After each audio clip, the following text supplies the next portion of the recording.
Selamat datang kembali di The Deep Dive. Oke, hari ini kita mau bahas sesuatu yang cukup fundamental ya dalam strategi. Kita mau lihat gimana strategi bisa dipandang sebagai sebuah proses analisis yang dingin, penuh perhitungan. Betul. Fokus kita kali ini dari bab 4 buku Strategi Safari yang judulnya The Positioning School. Nah, iya. Jadi kita mau coba bongkar nih. Ide kalau strategi terbaik itu bukan semata-mata soal ilham atau kreasi unik gitu ya. Tapi bisa dipilih. Dipilih secara rasional dengan cara menganalisis kondisi pasar, kondisi industri, ya kayak ilmuwan lah, nyari jawaban paling logis. Siap. Mari kita mulai. Oke. Ini kayaknya relevan banget ya, buat Anda yang mungkin lagi cari kerangka kerja yang lebih terstruktur gitu, logis, buat ambil keputusan penting. Atau ya, sekedar penasaran aja, gimana sih angka dan analisis itu bisa nentuin arah perusahaan? Iya. Coba kita mulai dari intinya dulu deh. Apa sih yang bikin positioning school ini beda gitu? Oke, jadi gampangnya gini, aliran pemikiran ini bilang kalau strategi itu intinya adalah nemuin posisi yang pas, posisi yang tepat di arena persaingan, ya di pasar atau di industri itu. Oke, posisi. Beda dong sama katakanlah design school yang fokusnya ke dalam, keunikan internal. Atau planning school yang, wah, itu detail banget soal proses perencanaannya. Banget. Positioning school ini ngelihatnya keluar, ke medan perangnya, gitu. Analisis kondisi eksternal jadi kunci. Jadi fokus utamanya emang analisis kondisi di luar ya. Lihat struktur industrinya gimana, terus pilih strategi yang udah ada, strategi generik gitu, bukan ngerancang dari nol. Tepat sekali. Idenya itu ada loh sejumlah strategi umum, strategi generik, yang udah kebukti berhasil dalam kondisi pasar tertentu. Tugas kita ya menganalisis kondisi itu. Ya, dan semacamnya lah, baru deh pilih posisi strategis yang paling oke. Mau jadi yang paling murah, atau yang paling beda, unik.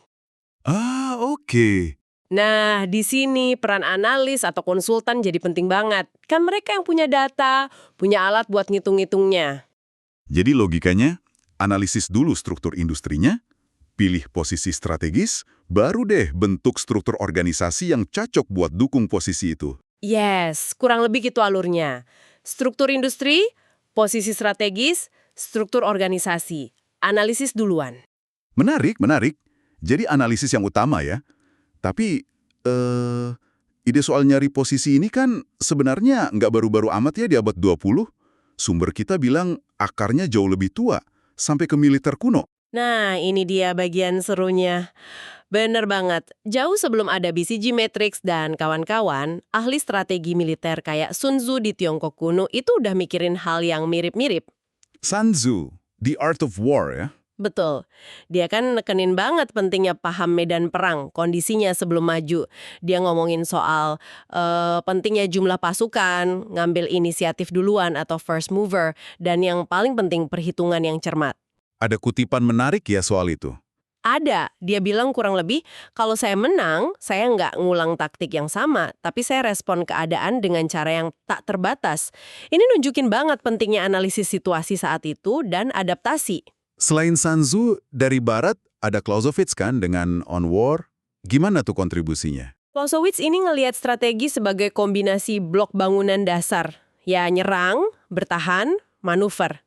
Dia juga realistis banget, dia tekenin adanya friksi atau gesekan. Friksi, maksudnya? Ya hal-hal tak terduga di lapangan yang bikin rencana sebagus apapun kadang nggak jalan mulus. Nah kalau kita tarik ke bisnis, prinsip-prinsip perang ini tujuan jelas, inisiatif, fokus kekuatan, keamanan, kejutan banyak diadopsi. Minimal sebagai metafora lah. Contohnya gimana di bisnis? Penulis kayak Quinn itu ngasih contoh konkret. Misalnya, gimana manuver militer nyerang titik lemah lawan, itu bisa diterapin di persaingan pasar. Jadi, ya logika militer ini kayak ngasih cetak biru awal gitu buat mikirin soal posisi kompetitif. Oke, jadi dari medan perang, logikanya diadopsi, terus dipopulerkan lagi sama konsultan ya, di era 70-an. Ini gelombang kedua kan? Mereka bawa alat yang lebih kuantitatif. Betul sekali, ini gelombang kedua yang dampaknya gede banget. Dipelopori firma kayak Boston Consulting Group, BCG. Mereka ngenalin alat-alat buat, ya itu tadi, memetakan posisi bisnis secara visual dan analitis. Yang paling terkenal apa tuh? Dua yang paling ikonik ya, Growth Share Matrix sama Experience Curve. Ah iya, Growth Share Matrix. Yang ada kuadran stars, cash cows, question mark, sama dogs itu kan, buat lihat portofolio bisnis. Iya, dasar mikirnya kan dari pertumbuhan pasar sama pangsa pasar relatif. Terus idenya buat ngatur aliran kas antar unit bisnis itu. Logikanya pangsa pasar tinggi, stars, cash cows itu diasumsiin ngasilin untung dan kas lebih banyak. Karena skala ekonomi atau efek kurva pengalaman tadi ya? Bisa jadi. Sementara yang di pasar tumbuh cepat, stars, butuh banyak suntikan kas. Nah, matriks ini bantu manajemen mutusin mana yang perlu diinvestasiin lagi, mana yang diperah aja kasnya, mana yang mungkin mending dilepas. Oke. Terus yang satu lagi, experience curve. Nah, experience curve ini konsepnya bilang kalau biaya produksi per unit itu bakal turun. Turunnya bisa diprediksi seiring nambahnya pengalaman kumulatif dalam produksi. Jadi, makin banyak bikin, makin murah biayanya per unit. Kurang lebih itu. Makanya ini dorong perusahaan buat ngejar pangsa pasar, biar cepat turun di kurva pengalaman itu, dan bisa jadi yang paling efisien, paling murah biayanya. Selain dua itu, ada lagi. Ada PIMS, Profit Impact of Market Strategy. Ini proyek ambisius banget, ngumpulin data seabrek dari banyak perusahaan. Tujuannya?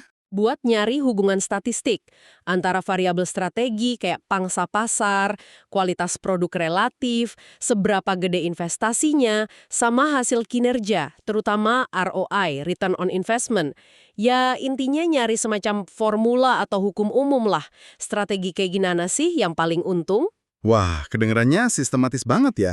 Tapi, apa alat-alat ini sempurna? Pasti ada kritiknya dong. Ya, pasti ada.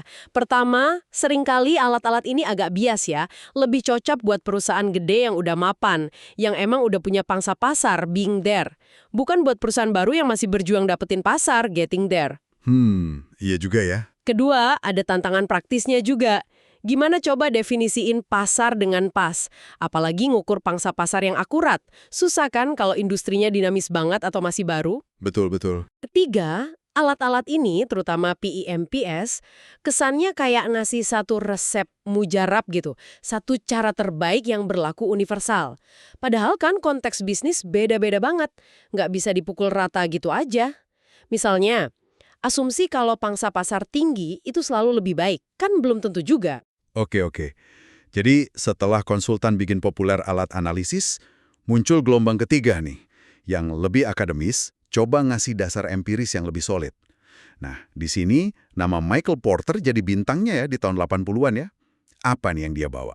Iya, Porter ini figur sentral banget di gelombang ini. Lewat buku-bukunya, Competitive Strategy sama Competitive Advantage, dia coba gabungin ide-ide dari design school yang fokus ke keunikan internal tadi, sama analisis ekonomi dari bidang namanya organisasi industri. Dia ngasih kerangka kerja yang pengaruhnya luar biasa buat analisis industri dan milih posisi. Kontribusinya yang paling nempel di kepala orang mungkin generik strategis ya? Bisa didelasin dikit nggak? Bisa. Jadi Porter bilang, pada dasarnya cuma ada 3 cara fundamental buat perusahaan dapetin keunggulan kompetitif jangka panjang. 1. Cost leadership. Jadi pemimpin biaya paling rendah di industri. Paling murah pokoknya. Betul. 2. Differentiation. Nawarin sesuatu yang unik, yang dihargai pelanggan, jadi mereka mau bayar lebih. Beda dari yang lain. Yes. Atau 3. Fokus. Cuma ngelayanin segmen pasar yang sempit aja. Bisa dengan biaya rendah atau diferensiasi di segmen kecil itu. Nah, yang bikin rame itu idenya soal stuck in the middle. Ah iya, terjebak di tengah. Maksudnya gimana tuh? Kata Porter, perusahaan yang gagal milih salah satu dari 3 itu dengan jelas, yang nanggung gitu, bakal susah bersaing. Kinerjanya jelek. Itu yang agak kontroversial. Oke. Selain strategi generik, dia juga ngenalin value chain kan? Rantai nilai. Ini alat analisis internal ya? Betul, value chain ini cara buat membedah aktivitas perusahaan. Dipilah jadi aktivitas utama, primary activities, yang langsung nyiptain produk jasa, kayak operasi, pemasaran, logistik, sama aktivitas pendukung, support activities, kayak HR, teknologi, infrastruktur perusahaan. Tujuannya buat apa dibedah gitu? Tujuannya buat nyari tahu di mana aja sih perusahaan bisa nambah nilai buat pelanggan atau neken biaya dibanding pesaing. Jadi bisa ngedukung strategi generik yang dipilih tadi, entah itu cost leadership atau differentiation, biar lebih kuat posisinya. Kerangka Porter ini emang kedengerannya rapi dan komprehensif ya. Tapi pertanyaannya, dunia nyata selalu serapi itu nggak sih? Gimana kritik buat pandangannya Porter ini? Jadi ya mungkin nggak sih hitam putih itu. Bisa dua-duanya jalan bareng ya? Bisa jadi. Terus muncul juga konsep strategic groups. Ini bilang kalau persaingan itu sebenarnya paling ketat ya antar kelompok perusahaan yang strateginya mirip dalam satu industri. Misalnya, maskapai LCC, low cost carrier ya saingan beratnya sama LCC lain. Beda sama maskapai full service. Oke, jadi persaingannya nggak langsung sama semua pemain di industri? Iya, lebih fokus ke klubnya masing-masing gitu. Riset juga jadi makin dinamis. Mulai lihat gimana perusahaan saling kirim sinyal strategis, signaling, atau gimana interaksi mereka bisa dianalisis pakai game teori, teori permainan.